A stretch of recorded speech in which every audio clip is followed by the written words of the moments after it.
Cette semaine, dans le balado, on surmonte notre condition physique, on affronte des licornes et on pète des gueules. Bienvenue à mon ciné balado en compagnie de Patrick Marleau et Jean-François Breton. Salut Jeff. Salut, salut.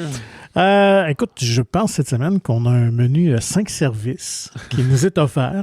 Je sais pas si si l'accord mets-vin est respecté dans tous ces services-là. Là. Est-ce que c'est un repas gastronomique? On verra bien. Ouais, c'est peut-être plus 5 services au buffet des continents. Quand même très chargé comme semaine, comme le mois de mars et avril sera. Beaucoup de sorties. Mm-hmm. Également très chargé en termes d'actualité. C'était plus récent, c'était plus tranquille ces récentes semaines, mais beaucoup d'annonces intéressantes. Et même moi, j'en ai, t'imagines. Alors vas-y, je te laisse l'honneur de débuter. Un petit oiseau m'a dit qu'il y aurait un remake, probablement, je sais pas si est américain ou anglais, du Comte de Monte Cristo. Ah, OK. Et parce qu'il est à la page et qu'on le voit dans Black Bag, eh ben c'est Reggae Jean Page qui incarnerait Edmond Dantès et il produirait lui-même, en fait, avec sa compagnie de production. Je pense qu'il était avec sa copine et tout. Fait que j'ai vu ça sur quelques sites de nouvelles, mais pas dans l'ensemble. Fait que c'est pour ça que ça disait remake américain, mais je me dis, c'est peut-être plus britannique comme adaptation, en fait. Cas, exact, ou coprod pour que le film rayonne plus, puis que ce soit plus payant, mais lui, c'est un Britannique aussi et tout. Là. Fait que... Ouais, puis ça, je suis pas sûr à 100%, mais on dit souvent, quand on le sait pas, on dit reggae, mais j'ai cru comprendre que c'est reggae. Reggae Jean Page. Comme la musique. Ouais, exactement. Bon, restons du côté britannique, même si ce n'est plus britannique. On parle de la franchise James Bond, qui est officiellement passée sous le contrôle de MGM d'Amazon et de Jeff Bezos. Parce qu'on sait que... J'espère que c'est pas trop lui qui a son mot à dire dans... J'ai hâte de voir. Mais en tout cas, on a au moins nommé des producteurs qui vont s'occuper de gérer au moins le prochain film. On ne sait pas si c'est pour plusieurs ou un, mais assurément le prochain. Quand même un duo qui est quand même assez prolifique à Hollywood, qui ont eu leur part de succès. Donc, on parle de Amy Pascal, qui est derrière les films de Spider-Man depuis le début, depuis 2002 avec Sam Raimi. Okay. Et David Hyman, qui est derrière la franchise Harry Potter.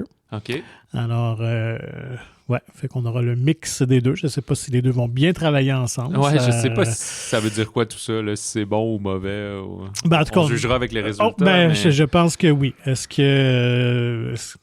qu'on va peut-être surcommercialiser, peut-être rendre ça trop bonbon? C'est peut-être c'est peut-être ça le danger pour un nouveau public, une nouvelle génération. Mais en tout cas, je pense que Amazon vont pousser très fort pour que tout ça aille très vite, là, parce que j'ai l'impression qu'ils veulent maximiser leur achat le plus rapidement possible et on va sûrement s'attendre à des séries télévisées spin-off entourant tout ça. J'ai l'impression que ça va être une espèce d'univers partagé qui est tellement à la mode aujourd'hui dans le milieu du cinéma. Malgré l'échec cuisant de Wolfman au cinéma, le Universal continue avec son Monster Universe et le prochain en liste sera Mummy. On refait la Momie. Ouais. C'est Jack Rayner qu'on avait vu entre autres dans Midsommar, dans Detroit, qui va jouer le personnage principal. Là. Je ne sais pas s'il va être la momie ou quoi que ce soit. Là. Mais le film sera encore produit par Blue Mouse avec Atomic Monster et avec, cette fois-ci, Double Ganger, ce qui est la boîte de Lee Cronin, lui qui avait fait le dernier Evil Dead, le dernier remake où c'était passé tout dans un appartement, là, dans un condo, qui avait eu un Evil Dead Rise, en fait, qui avait eu un très bon succès et réception critique et tout. Fait que ça, c'est sa boîte. Fait que c'est lui qui va réaliser, être un des coproducteurs. Puis ça devrait être pour avril 2026 que ça poursuit.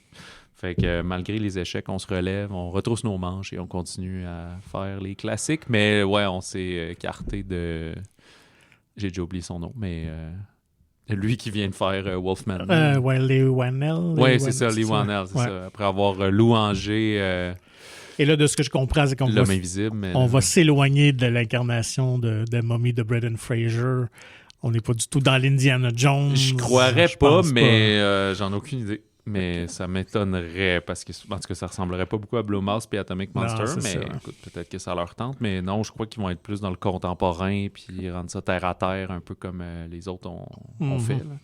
Réinventer un peu le mythe de créature, qui va être un personnage mythique. Un peu à la... comment ça s'appelait, donc? La relique, là. Tu sais, des conservateurs dans un musée d'histoire naturelle qui vont recevoir une momie ou les 7 boules de cristal. Là, genre, peut-être bien. Avais-tu d'autres choses? J'ai autre chose qui vient d'apparaître tout juste avant d'enregistrer. Le roman Faire les sucres de Fanny Britt, qui a été un bon succès, je crois. Je sais pas, il est paru assez récemment. C'était 2021. OK. Puis, il a gagné même le prix du gouverneur général, quand même. Bon, mais c'est pas gênant. Va être adapté au cinéma, scénarisé et réalisé par Léa Clermont-Dion, sa première fiction. Ouais, c'est ça. Et la compagnie de production, dans le communiqué, disait qu'il espérait, si tout va bien, un tournage en 2027. Fait que c'est sûr que c'est pas pour demain, c'est peut-être un film donc plus pour 2028. Ce qui va de soi parce que là, ça prend du financement et tout. Mais j'imagine que si on fait l'annonce là, c'est probablement que déjà... Tu sais, l'acquisition vient pas de se faire, mais elle devait déjà être faite, puis qu'on avait déjà soumis des premiers scénarios peut-être là, pour pas que tu fasses une annonce puis que ça va se passer dans 8 ans. Seulement. Non, c'est ça. Mais de ce que j'ai compris, c'est qu'ils avaient eu le financement pour le scénario. C'est ça, OK. Et généralement, ça doit indiquer que ça doit être assez positif après ça pour le volet production. Là, probablement, voilà. J'étais très curieux de voir ça. J'ai pas lu ce livre-là. Moi non c'est rare que j'ai lu le livre, mais ça m'intéresse. J'aime beaucoup la carrière de Léa Clermont. Fait que je serai au rendez-vous. Je sais pas si je vais lire tout de suite. Là. Me le garder frais. Là. Ouais, c'est ça. Peut-être plus lire ça en 2027. D'autres nouvelles ou bandes annonces? D'autres nouvelles, oui. Moi, j'ai encore des trucs intéressants parce qu'on a enfin dévoilé la distribution du prochain Avengers. C'était un peu une nouvelle / bande annonce, là. Ouais. Donc, on comprend. Naguiche. Oui, alors on a dévoilé le casting. Est-ce que tu as le temps de regarder ça un petit peu? Oui, j'ai pas noté tous les genres de 27 noms qui sont défilés, mais j'étais très surpris et heureux d'apprendre que Simu Liu est de retour avec Shang-Chi, et ça me réjouit, car j'apprécie beaucoup ce comédien et ce personnage, même si des fois il fait des films pas très bons, mais en Shang-Chi, je l'aime beaucoup. Patrick Stewart et Ian McKellen. Oui, ça c'est des grosses surprises. Le gros duo. Puis sinon, ça va être pas mal la gang des Thunderbolts, donc du Wakanda, Ant-Man, puis des Fantastic Four. Oui, en fait, je peux d'y aller de la déferlante. Donc, les absents notables quand même. Ouais. On a Spider-Man qui n'est pas là, Hulk, Star-Lord, Doctor Strange, Captain Marvel et Hawkeye, parmi les personnages plus classiques. Bien que Benedict Cumberbatch avait révélé que lui serait probablement du deuxième, en fait, parce qu'encore là, c'est un film en 2 parties. Donc, on le reverrait dans le deuxième film. Je ne serais pas étonné que Spider-Man aussi peut-être ferait son apparition. Je pense qu'on veut le repartir, sa nouvelle trilogie seul l'an prochain.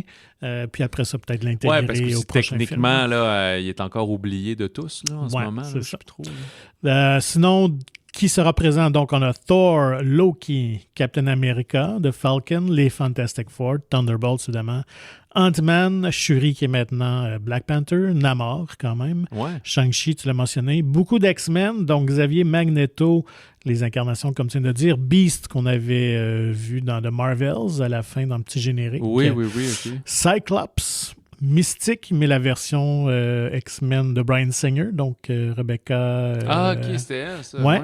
Nightcrawler d'X-Men 2 et Gambit avec Channing Tatum. Oui, c'est vrai. Donc, quand même assez costaud comme casting. Alors, on verra bien. Tout ça se donnera à l'écran. Donc, on rappelle, c'est pour mai 2026. Et surtout, aussi sûr. Robert Downey Jr. en tant que méchant. Dr. Doom, effectivement. Pour mai 2028, ça? 26. 2026. Ouais. Tournage a lieu là.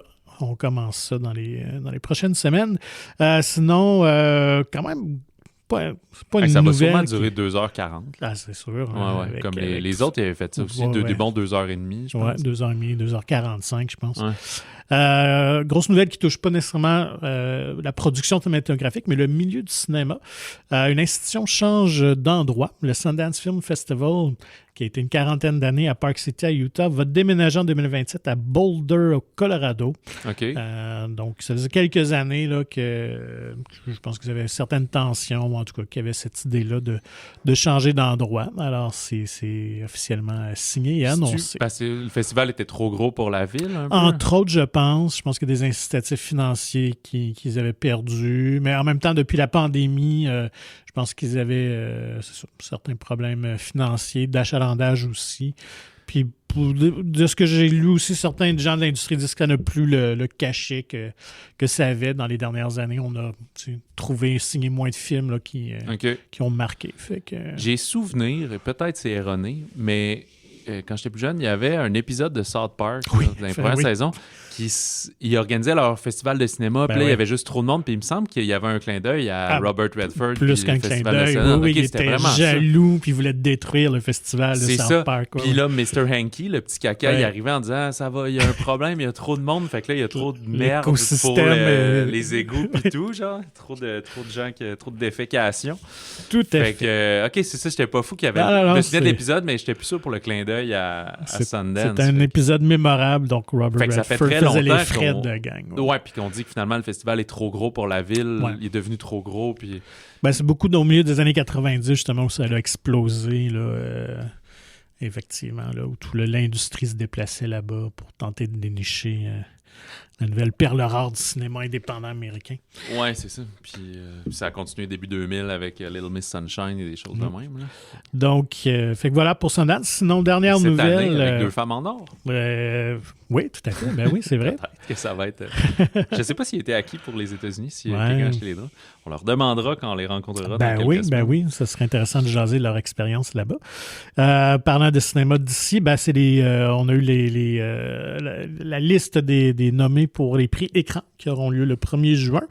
Sans grande surprise, c'est Universal Language qui... Prix écran, c'est canadien, ça? Prix canadien, oui. C'est-tu les anciens Genie? Oui, c'est les Genie Awards. C'est pareil ou ça a changé de nom? Ça a changé de nom, tout simplement. Ça fait une quinzaine d'années, je pense. Peut-être. Okay, je pense que c'est la 15e édition sur le nom Prix écran. Donc, c'est un rebranding. Alors, 13... Si je me souviens bien, il a été animé par Simu Liu, genre l'an passé ou l'autre d'avant. Non, il a animé les galas de musique canadienne, lui. OK. C'était j'ai oublié comment ça s'appelle. Les Junos? Oui, c'est ça. Okay. C'est les Junos qui a animé récemment. Prix écran. Moi, je sais que quelques années, je pense que Martin Short le fait. Des fois, on va chercher un comédien, mais c'est une jeune humoriste que je connais pas. Qui va animer. Catherine Levac. Ouais, c'est cool.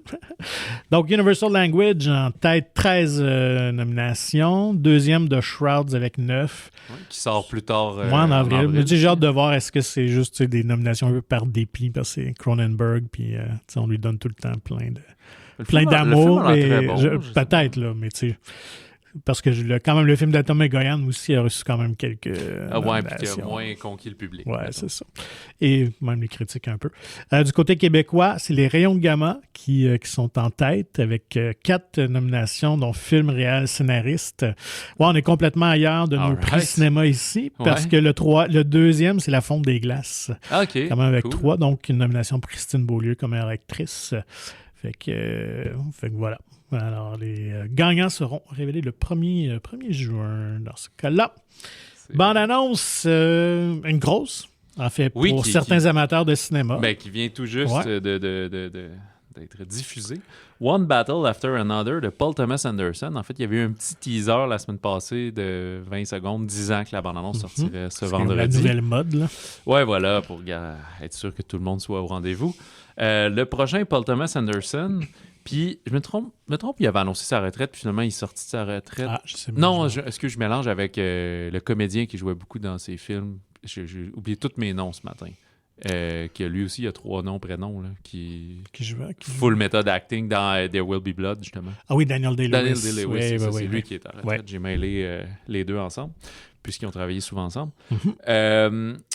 Pas clair, mais ça met en scène surtout Léo DiCaprio, qu'on comprend que c'est des anciens révolutionnaires, qu'on ne sait pas trop pourquoi, peut-être au Mexique ou au Nouveau-Mexique ou une affaire de même, parce qu'il y a l'air d'avoir beaucoup de personnages d'origine hispanophone, dont Benicio del Toro, puis que là, shit revient hitter le fan, genre là, sa petite fille est kidnappée ou quelque chose comme ça, sa fillette. Puis, il a besoin d'aide pour aller rechercher ça. Fait une espèce de comédie noire d'action de révolutionnaire avec un budget de fou pour ça. Un budget colossal. On parle de près de 150 millions. Ce qui est énorme pour un film d'auteur, on s'entend. Et puis, Ça, c'est n'en déplaise pas n'en déplaise au film, mais c'est pas pour parler contre le film. Moi, je trouve que ça a l'air vraiment bon. Ma curiosité, mon intérêt sont piqués. J'ai très hâte. 25-26 septembre, je pense. Très hâte de voir ce film-là. Je pense que ça va être un grand compétiteur pour les Oscars et la cérémonie de prix jouée tout l'automne. Il sort souvent ces films, en fait, début automne. Ça arrive souvent, septembre. Mais c'est du côté de la production. C'est ça. Mon hypothèse, c'est que quand Nolan était plus content, qu'il est parti, que Universal a donné pratiquement un chèque en blanc pour faire Oppenheimer, que ça a fait un solide gros hit qui a gagné plein d'Oscars dans celui du meilleur film, et en plus d'avoir fait près d'1 milliard de dollars, je pense que Warner ne voulait pas se retrouver le bec à l'eau, puis ils ont fait comme « OK, ben nous, on prend le prochain, et Paul Thomas, nous, on te le finance, hey, qu'est-ce que tu veux, fais-le », parce que Paul Thomas, c'est son plus gros succès de Will Be Blood, il a fait 75 millions. Là. C'est ça. Fait que, mettons que c'est un méga hit parce qu'il y a DiCaprio, puis qu'il fait comme, 300 millions, là, mondialement, là. C'est énorme déjà. C'est vraiment beaucoup là, pour ce genre de film. S'il fait un 100 millions, ça va être exceptionnel. Là, fait que peut-être qu'il paye pour un Oscar, pour du prestige. Puis ça, je louange ça à ce moment-là. Faut pas juste financer des films dans le but de faire de l'argent puis que ce soit toujours de la redite puis du popcorn au caramel. Là. Tu veux quand même de la substance aussi. Fait que je suis bien content, mais je suis très surpris. Surtout avec les drôles de décisions que Warner ont pris peut-être récemment. Puis je comprends aussi que c'est pas un film qui a été financé la semaine passée. Là. Ça doit faire quelques années qu'ils sont sur le projet. Là. Non, tout à fait. Puis, écoute, ça demeure toujours très cryptique comme les bandes-annonces de Paul Thomas Anderson. Ben, c'est une bonne bande-annonce à ce moment-là. Oui, tout à fait. Ça vraiment, révèle vraiment pas tout ce qui se passe, puis pourquoi ça arrive, puis etc. Oui. Puis, je sais que c'est en partie inspiré d'un roman aussi très politique, là, une espèce de critique du régime de Nixon et tout ça. Donc, ça se passe dans les années 70-80. Ouais, c'est ça. Fait que, bien hâte de voir. On découvrira ça en septembre. Sinon, moi, il y en a une autre très petite, en fait, qui a piqué ma curiosité aussi. C'est Bonjour Tristesse. Peut-être que ce nom-là vous dit quelque chose. C'est l'adaptation d'un roman de Françoise Sagan que je n'ai jamais lu, mais c'est un nom que je connais dans la littérature française. Et c'est réalisé par une Montréalaise, Durga Chou-Bose. Premier film, c'est une autrice, elle est enseignante en littérature. Il y a quand même Alyosha Schneider dans le film, mais ça a l'air vraiment, ça se passe sur la Côte d'Azur, ça a l'air vraiment beau. Ouais, c'est une production canadienne. Oui, une production canadienne. Évidemment qu'on a adapté le roman en anglais, parce que la version originale du film est en anglais, le roman est français. Mais ce qui est intéressant, c'est que Françoise Sagan, je suis allé lire un petit peu, elle a écrit le roman en 1954 et elle avait 18 ans quand elle a été publiée. C'est un des romans français les plus vendus dans le monde. Fait que je suis curieux de voir ça, mais vraiment, l'esthétisme là, vraiment très, très intéressant pour un premier film comme ça. Un coming of age qui a l'air pas trop cliché, là, mettons. Non, effectivement. Puis, que j'allais dire. Donc, puis quand même un élément un peu de thriller, je pense, aussi à travers ça. Là. Fait que, bref, allez voir ça. Je pense que ça peut être intéressant comme film. L'acteur britannique Claes Bang, qui est un peu méconnu, mais qui est excellent dans les films que... Et Chloé Sevigny, quand même, aussi. Donc ça va sortir en salle le 2 mai. Oui, très, très bientôt. Ça pourrait être une belle petite surprise. J'ai bien hâte de voir. Donc, allons-y avec les films de la semaine. C'est avec quoi on commence? Je vais aller avec l'entrée. On a notre menu 5 services. Je vais rester dans le concept. Je sais pas, c'est toi l'hôte, c'est toi qui décide. C'est moi qui sers le repas. Ouais, voilà. Donc, comme entrée, on va y aller très, très léger avec Death of a Unicorn d'Alex Sharfman. Oui, La mort d'une licorne au Québec, tout simplement. C'est une traduction littérale. Avec Paul Rudd, Jenna Ortega, Will Poulter, Richard E. Grant. Un duo père-fille, donc joué par Paul Rudd et Ortega, sont en route vers une espèce de retraite fermée qui est le chalet de son patron, de ses patrons dans une grosse compagnie de Big Pharma, de pharmaceutique. Puis lui essaie c'est un avocat, de mettre sa main là-dedans pour être sur le board prochainement puis avoir beaucoup d'argent, ce qui pourrait aider sa fille à tout avoir, parce que maintenant que leur mère est morte, il s'est fait la promesse qu'elle ne manquerait jamais de rien, et pour lui, ça, c'est beaucoup de l'argent. Fait qu'il grind là-dessus et accidentellement, eh bien, il tue une licorne, un roadkill, une licorne. Donc oui, les licornes existent. Voilà. Mais eux aussi sont surpris de ça. Ouais. Là. Ils n'en ont jamais vu auparavant. C'est comme qu'est-ce qui se passe.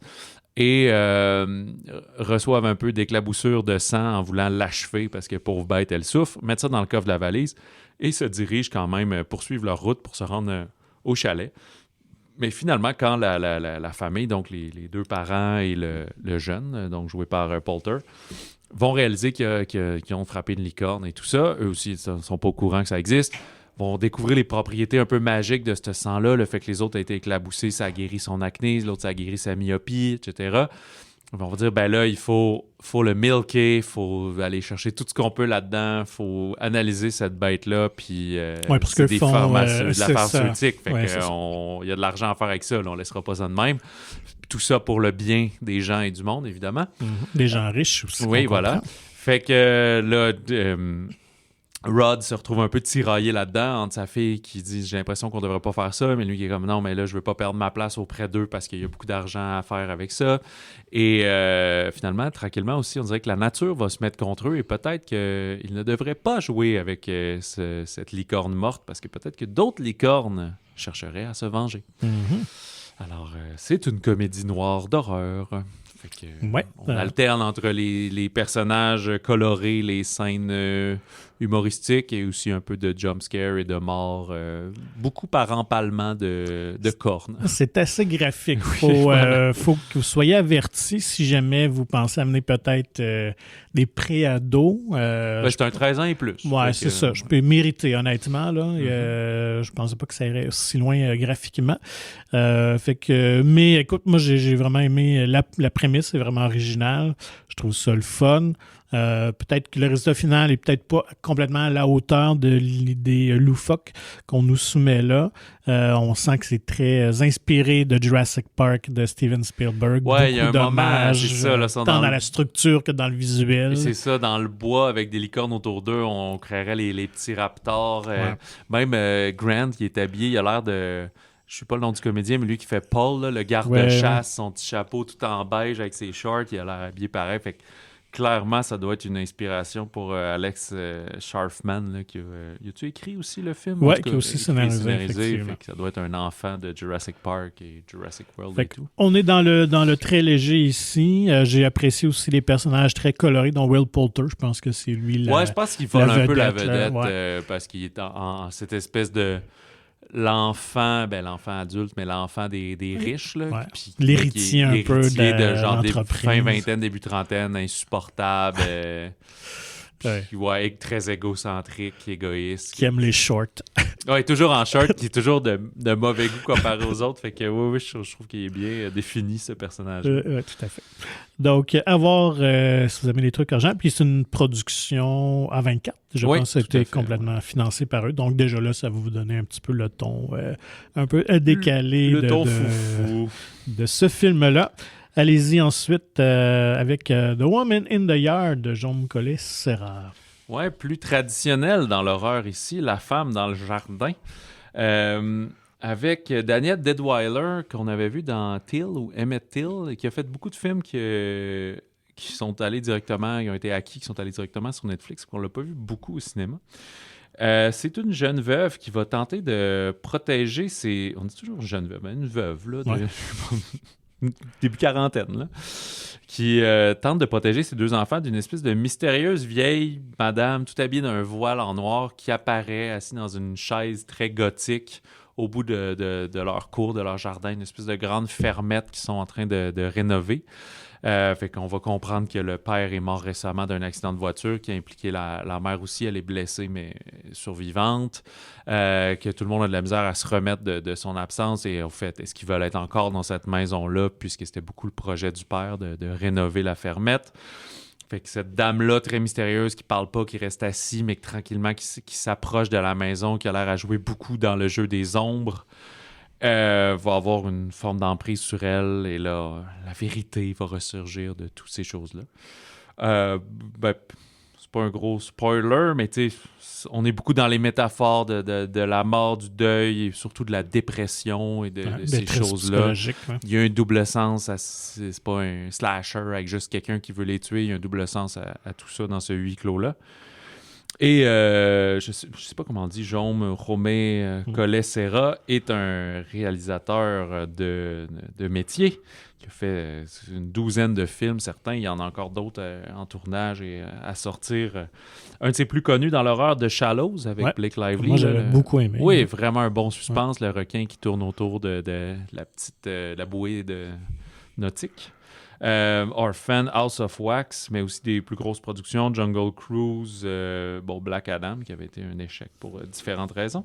Puis il y a aussi une série, on reviendra sur les films d'action aujourd'hui, mais lui, il a fait une série de 4 films avec Liam Neeson à un moment donné, là, Commuter, Unknown, Non-Stop, Run All Night, à l'époque où Neeson était encore au cinéma, sur le grand écran. Ça s'est calmé beaucoup. Il va être aussi à la barre du prochain Cliffhanger. Je savais pas que c'était lui qui, avec... j'ai oublié, Lily Collins. Lily Collins? Lily Collins, oui. C'est ça. Apparaître... Ah non, Lily James. Lily James, oui. Apparaître quelque part cette année, je pense en 2025. Puis Carry On, petit phénomène Netflix, justement. C'est dans des fêtes, petit film d'action.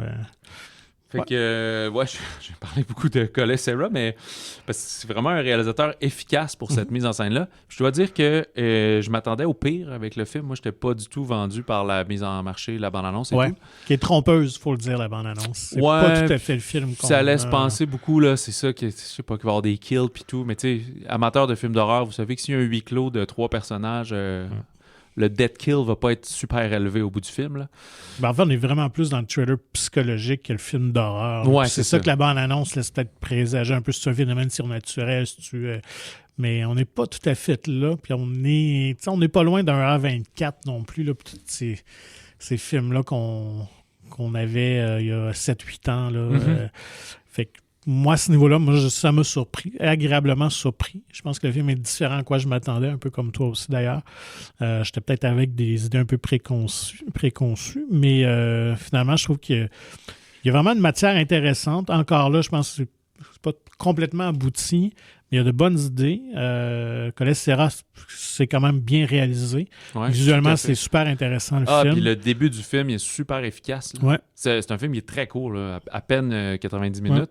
Puis le premier 5-10 minutes, même 8 minutes, établi super bien. C'est comme... Il y a des leçons de cinéma dans ce film-là, je trouve, de cinéma en général ou de cinéma américain, de comme... Tu comprends qui ils sont, qu'est-ce qu'ils mènent, mais sans que ça soit cliché, juste le bon dosage. Oui, tout à fait.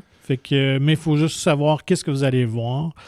Sachez-le, parce que je suis allé voir un petit peu des critiques là, d'internautes, puis ça sur Google Reviews. Mais je pense que les gens aiment beaucoup ou détestent vraiment. J'ai pas d'entre-deux, puis je pense que dans les déceptions, je pense que beaucoup s'attendaient à justement avoir des kills, puis avoir des jumpscares, tout ça, mais on n'est pas là. On fait quelques jumpscares, évidemment. Là, il y a beaucoup de jeux d'ombre et de lumière. Mais quasiment une scène stroboscopique. Mais c'est pas la conjuration, là, on s'entend. Non, c'est ça, exactement. Là, ça va pas les hanter de la même manière. Là. C'est plus...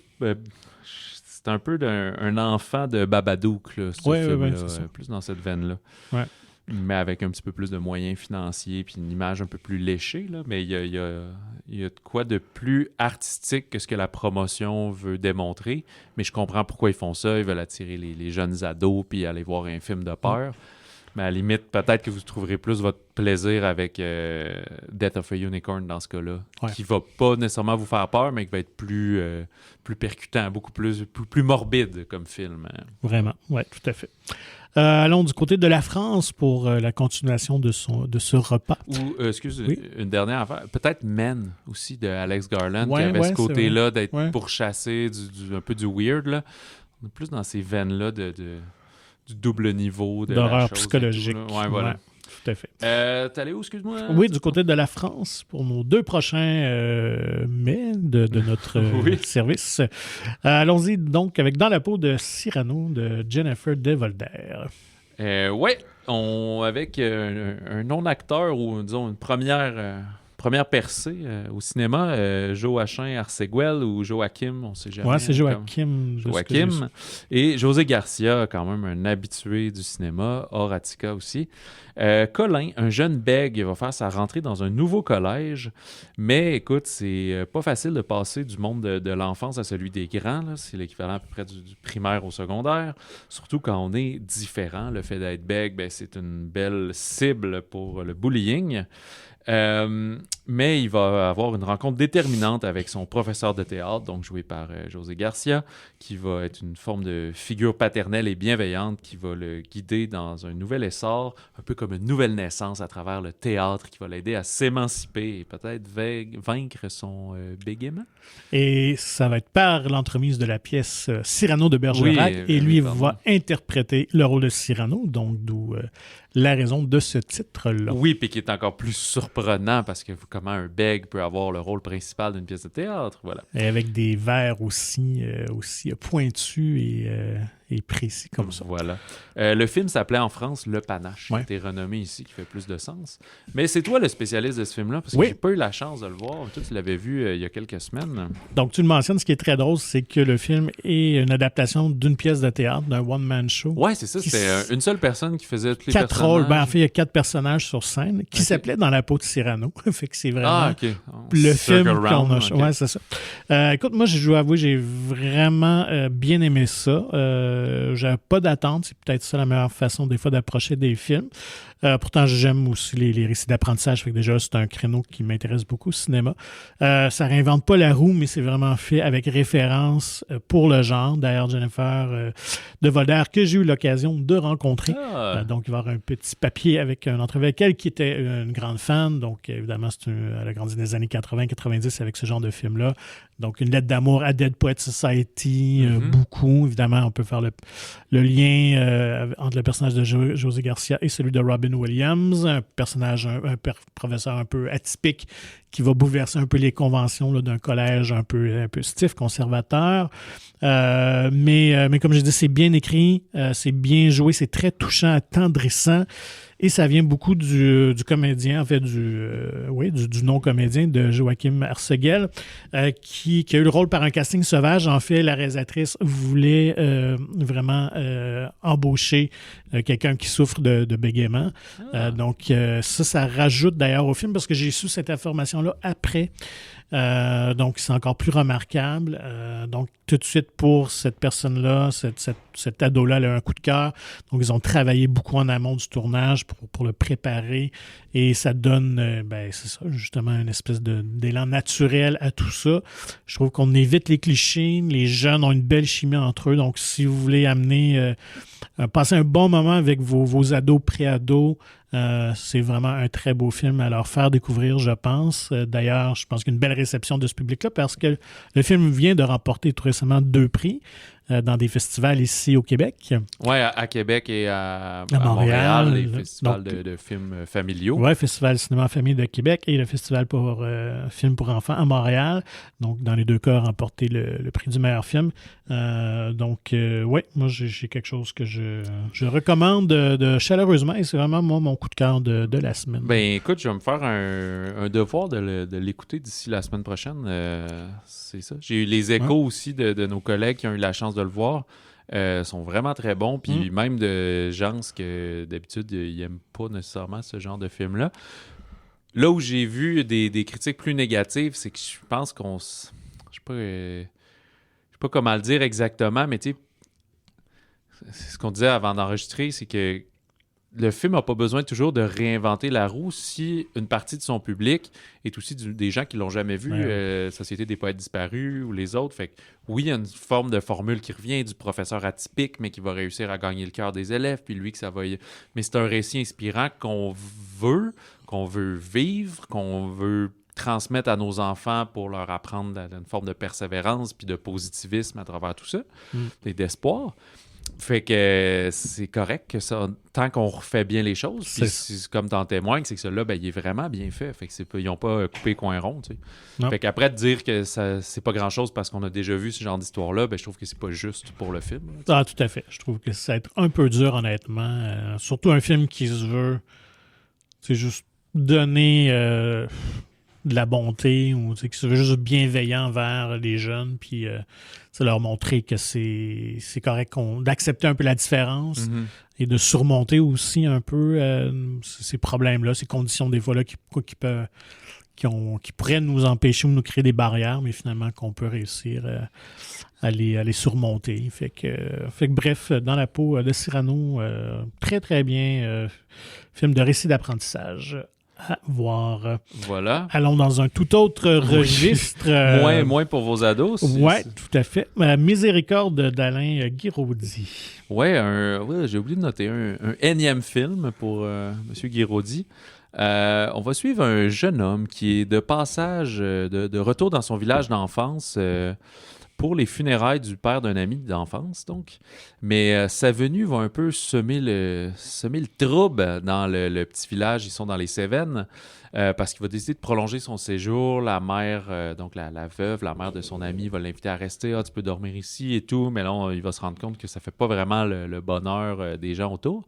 Puis tout ça va se compliquer quand un des jeunes, ils ont genre 35 ans, là, mais un des jeunes va disparaître, qu'on ne trouvera plus sa trace. Alors là, on commence à suspecter qu'il est arrivé quelque chose. C'est comme ça qu'on tease par chez nous. Alain Guiraudy mélange pas mal tout le temps ces thématiques. La campagne, la sexualité, l'homosexualité. On ajoute ici un peu de répression des désirs. Fait que vous comprenez que là, on est moins dans le coming of age pour vos jeunes ados. Peut-être plus dans l'ouverture vers le cinéma avec un grand C. On est vraiment dans le drame psychologique, mais avec un petit côté thriller quand même, que renierait pas Alfred Hitchcock, je pense. Je connais pas l'univers d'Alain Guiraudy, mais de ce que j'ai pu voir par un de nos amis ici, qui est grand fan de cinéma, il semble avoir, comme tu l'as dit, vraiment son propre univers cinématographique qui n'est pas pour tout le monde. D'après cette personne-là, lui, il trouvait que c'était son meilleur. Alors peut-être ça peut vous donner une indication. Ah ouais, okay. Plus si que vous aimez souvent, c'est l'inconnu du lac qu'on donc lui, vraiment, vraiment aimait ça. Moi, je vais avouer que j'ai trouvé ça intéressant. C'est quand même un film qui challenge, qui est quand même très lent. C'est très cryptique aussi, donc puis c'est voulu, on ne connaît pas trop les motivations du personnage principal. Il y a une grande part d'ombre, de mystère jusqu'à la toute fin, mais ça n'enlève rien à l'appréciation. Mm-hmm. Au contraire, ça veut juste rendre la chose encore plus fascinante peut-être à observer. On est un peu voyeur, un peu de tout ce qui se passe. Mais c'est un film qui est intéressant. Si vous aimez évidemment le cinéma un peu plus poussé, là, on parle de cinéma un peu plus niché. Il y a un peu le côté justement de la ruralité, là, de vivre en campagne, que tu as l'air de vivre une vie tranquille, mais finalement, tu passes ton temps un peu wirer les autres. Puis il y a un peu ce côté-là, quand ils vont se promener en forêt, chercher des champignons, il y a souvent quelqu'un d'autre qui est comme « Ah, moi aussi, je me promenais en forêt, puis je vous ai vu. » Puis c'est ça, le côté voyeur, comme tu dis. On dirait que nous-mêmes, en tant que cinéphiles, on le ressent, mais même d'autres personnages font ça entre eux. Puis ce qui est quand même une thématique cette année au cinéma français, là, se promener dans le bois, cueillir des champignons. Là. Il y avait ça dans le François Ozon, puis... c'est ça. C'est peut-être revenu à la mode comme l'observation des oiseaux et autres. Je pense qu'un comparable sans être aussi dans le thriller, mais c'était le film sorti il y a peut-être 2 ans avec Denis Ménochet. C'était tout ça Seuls les bêtes? Oui, c'est ça. Ouais. Donc, Asbestas, je pense. Oui, c'est ça. On a un peu ce côté-là de campagne, de gens qui se méfient un peu de tout le monde. Là, il y avait vraiment une guerre de fermiers là, qui était plus claire. Là. Ici, c'est plus juste au niveau des mœurs puis du passé. Là. Comme on dit, c'est le fait qu'ils reviennent dans le secteur, que c'est pas tout le monde qui est zen avec ça. Mais je pense que si vous avez apprécié lui, vous devrez apprécier Miséricorde aussi. Voilà.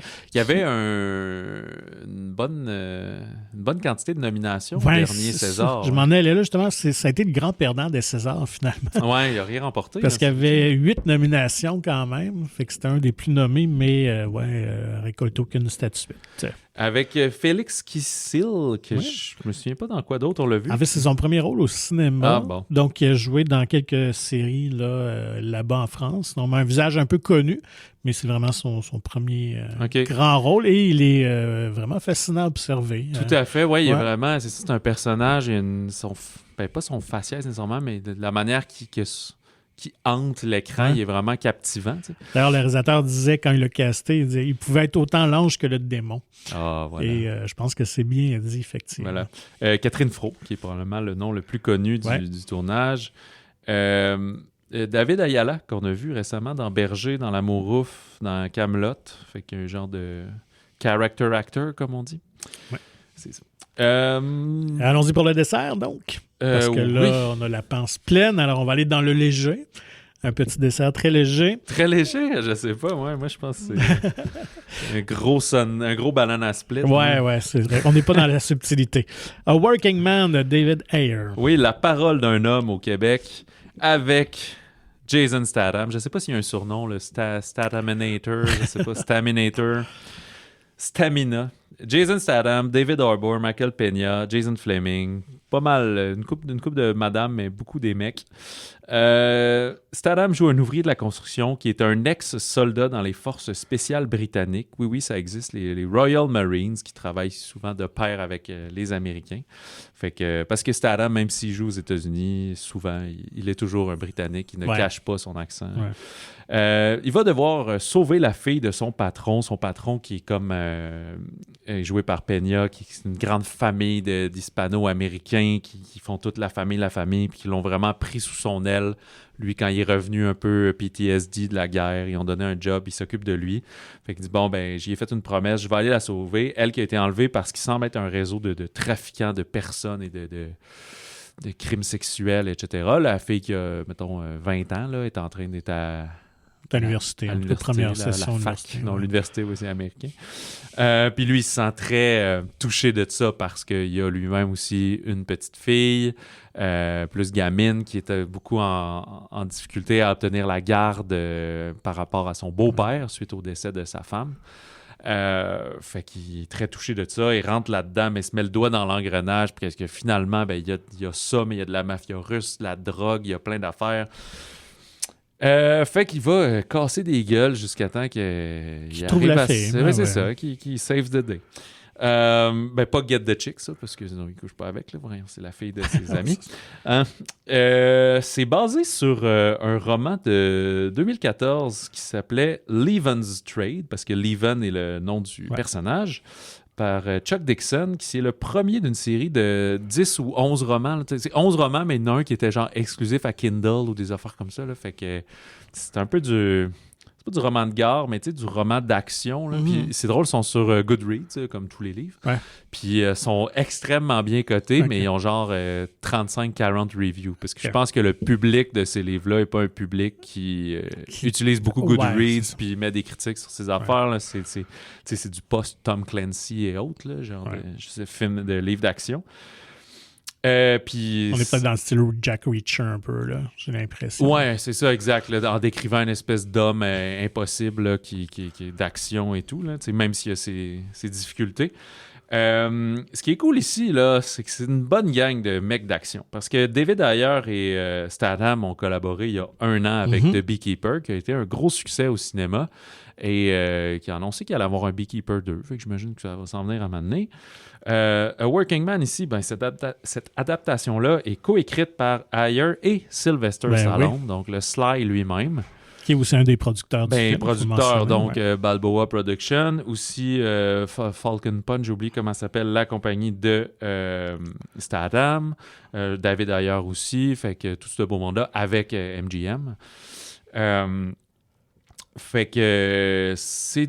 Il y a de la testostérone non plus. C'est du dadcore, là. C'est du film de papa, là, que vous pouvez être père, fille, n'importe quoi et aimer ça, mais vous comprenez le genre en général. Les films de papa, de la baston, va aller sauver le monde, taper les méchants, verser la drogue dans les toilettes. Puis on se gêne pas. Des fois, les films, c'est comme 3 coups de poing, la personne est inconsciente, puis on passe à autre chose, là. Oh là, shoot to kill. Hein? Comme dans les films de zombies un peu, là, prends pas de chance, tire dans la tête. Puis... Fait que oui, ça gonne tout le monde. Puis si t'es pas avec moi, t'es contre moi, ça c'est sûr.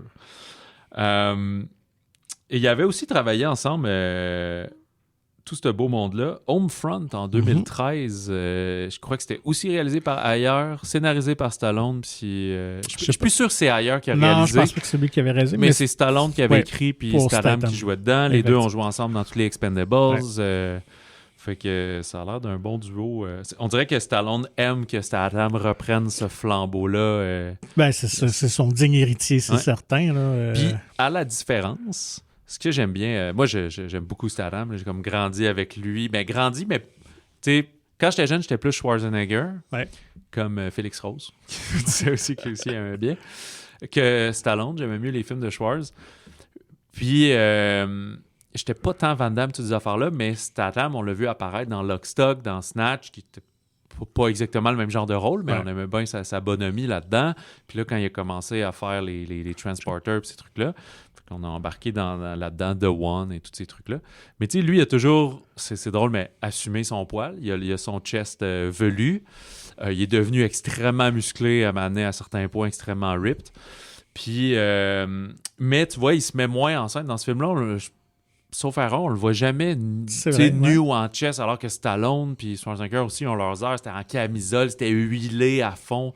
Toute cette mode-là, très 80-90, a disparu. Puis à cette heure, on met un T-shirt gris cendre. Là, genre. Drôle de scène, d'ailleurs. Je vais te laisser parler à un moment donné. Mais dis-moi, t'es très enthousiaste. Regarde, j'adore ce genre de film-là. Je suis content qu'il sorte au cinéma, puis j'ai trouvé ça très bon. Mais t'as été bien sûr. Je l'ai pas encore noté sur Letterboxd, puis c'est parce que je sais pas si j'oserais mettre genre 4 étoiles. Là. C'est comme dans le grand spectre du cinéma, ça peut être insultant. Là. Mais dans le spectre de Statham... De ce genre-là et tout, j'en ai... Ça va. C'était très bien exécuté. Quelques trucs ridicules, mais ça passe. Parle un peu de ton monologue. Là. Je pense que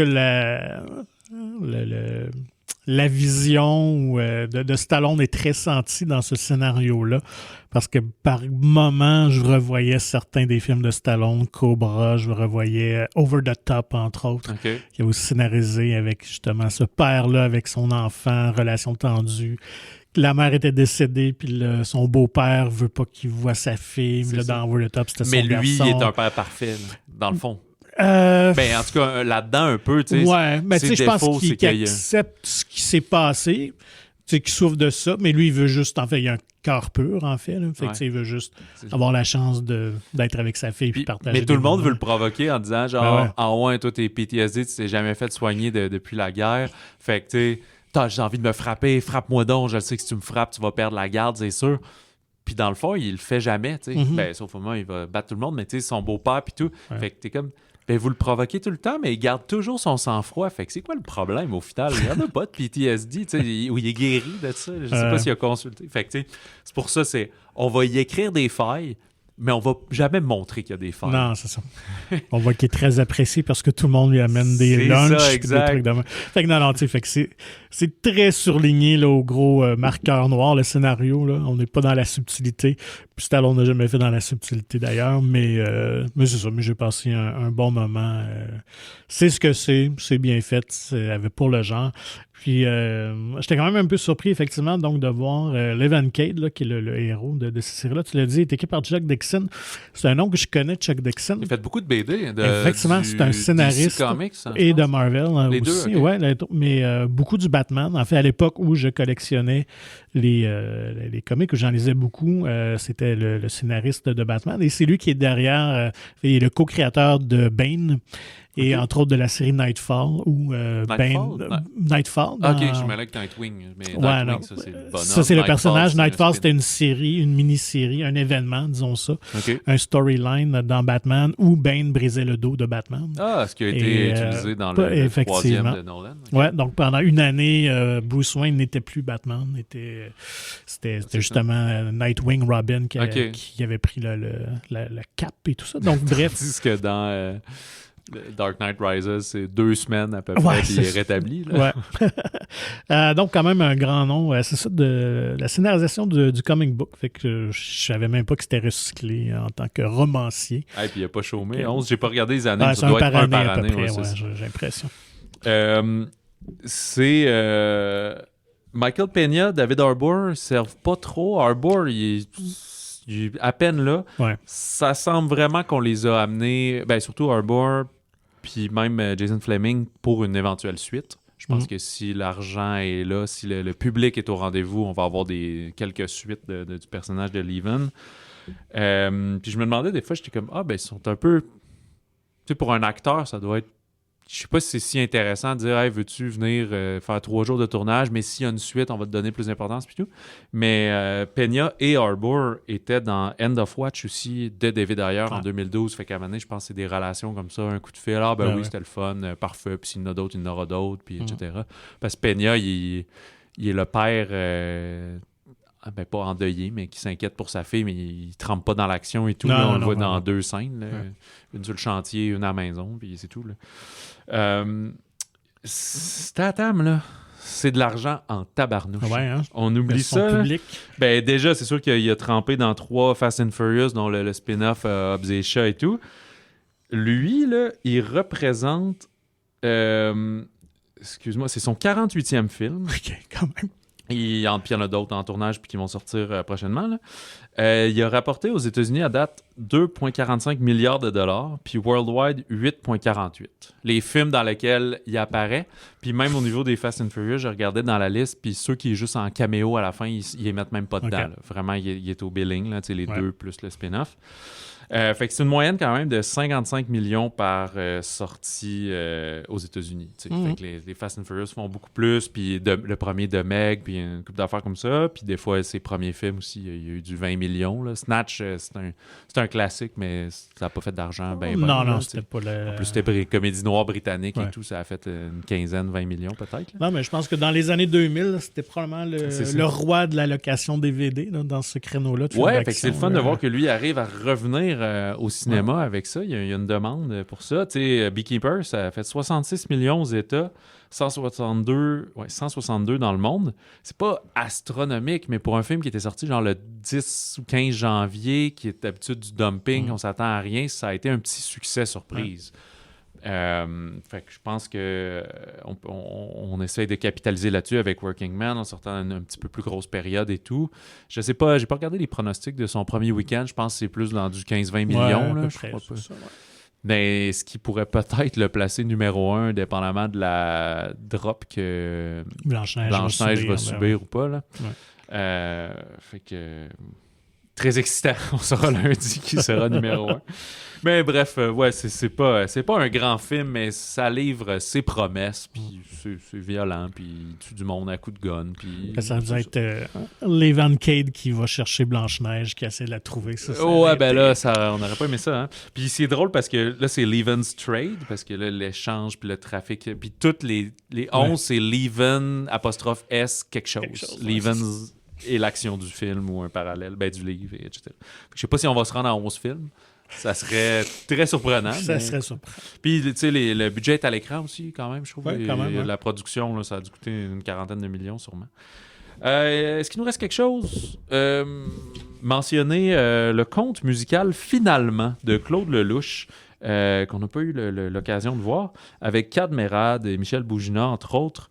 C'est le 51e film de Claude Lelouch, et si c'est impressionnant qu'un comédien comme Statham en ait fait 50, pour un réalisateur, c'est encore plus un incroyable fait d'armes.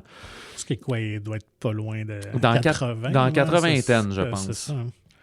Et fait qu'on dit que c'est possiblement son dernier. C'était beaucoup ça, la tagline, c'est finalement le dernier film de Claude Lelouch. C'est un homme, donc le personnage de Merad, qui atteint une espèce de drôle de maladie qui entraîne une folie des sentiments. Il va abandonner tous les siens puis part à l'aventure à travers la France armé de sa trompette. Il y a son amour de la musique et avec ses souvenirs, sa trompette va croiser plein de gens. Là, Merad est un jeune sexagénaire. Il va croiser des inconnus qui vont lui apprendre le sens de la vie, retrouver une demi-sœur dont il ignorait l'existence et une fermière qui va transformer son existence, justement. Fait que c'est ça, conte musical, donc entre la fable et le musical, finalement. Fait que, écoute, on n'a pas eu le temps de le voir, puis je me serais senti un peu imposteur n'ayant jamais vu aucun... je pense que j'en ai vu un, le louche, dans ces derniers. Puis aussi, ça faisait plusieurs années, là, peut-être je pense qu'il en a fait 2 dans les 20 dernières années. Fait que c'était beaucoup les années 70-80. Ouais. Voilà, la semaine prochaine, le 4 avril, le fameux Minecraft Movie. Je sais même pas si... Connais-tu le jeu? Ça jouait-tu chez vous? Ou pas? Je suis trop vieux, moi. Non, mais je sais pas si ton garçon aurait joué. Mes enfants auraient pu, mais non, vu qu'ils sont pas des gamers, j'ai été épargné un peu du phénomène Minecraft, fait que je vais découvrir ça. On est deux gros néophytes, fait que on va quand même circuler la toile et demander à nos collègues ou ceux qui ont plus connu le jeu si c'est une bonne ou pas adaptation du jeu. Et on a déjà vu, et on a hâte de discuter avec vous de Ma mère, Dieu et Sylvie Vartan, le retour de Ken Scott en France, coproduction, mais majoritairement un film français. Et si tout va bien, on aurait même l'occasion de discuter avec Ken Scott d'ici là. Pour nous contacter, écrivez-nous par courriel balado@commercialmonciné.ca et suivez Magazine Mon Ciné sur Facebook et Instagram. Et donnez-nous donc 5 étoiles ou au moins 4. Là où vous écoutez le balado, ou le thumbs up, ou tout ce qui peut nous encourager et supporter témoigner de votre appréciation. Procurez-vous gratuitement le magazine Mon Ciné qui est disponible en version numérique ou physique dans votre cinéma favori de la province. Visitez le monciné.ca pour plus d'informations. Sur ce, on vous souhaite bon cinéma, bon popcorn et si jamais vous heurtez une licorne avec votre véhicule, laissez-la donc sur la route, ça va vous citer des ennuis.